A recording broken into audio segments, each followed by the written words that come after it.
नमो नमः। मम नाम लुसी साहू।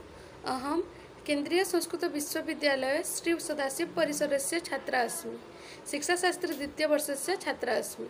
अद्य अहम पर्यावरण शिक्षा विषये किंचित वक्तुमिच्छामि।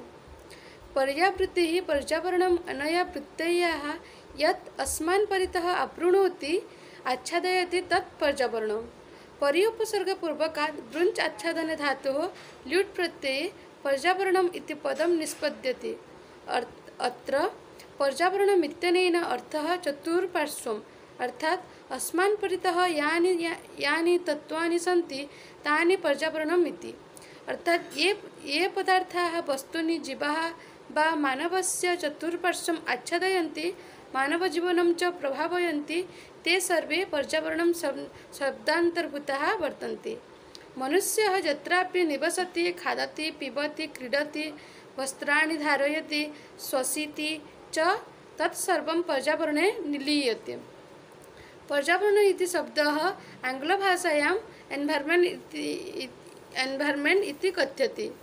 एन्वायरो इत्यस्य अर्थः आवरण एवं मेण्ट् इत्यस्य अर्थः चतुर्पार्श्वम् अर्थात् पर्यावरणम् इति शब्दस्य सम्पूर्णः अर्थः भवति परितः आवरणं पर्यावरणम्।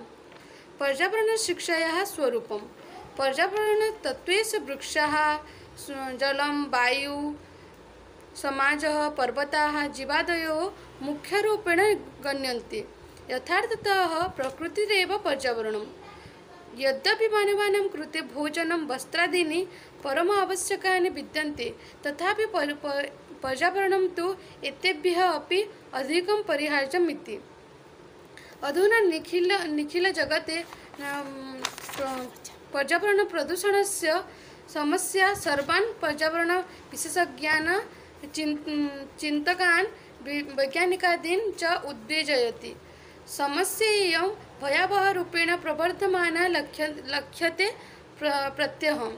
भारतसर्वकारः तथा च पर्यावरणमन्त्रालयः पर्यावरणसंरक्षणे तत्त्वावधानः अस्ति।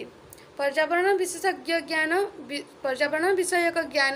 यया शिक्षया प्रदीयते सा शिक्षा पर्यावरणशिक्षा इत्युच्यते। पर्यावरणं सम्बन्धीय ज्ञानम् अवबोधः रुचयः अभिवृद्धयः कौशलादीनां च विकाससम्बन्धक्रिया पर्यावरणशिक्षा इति कथ्यते।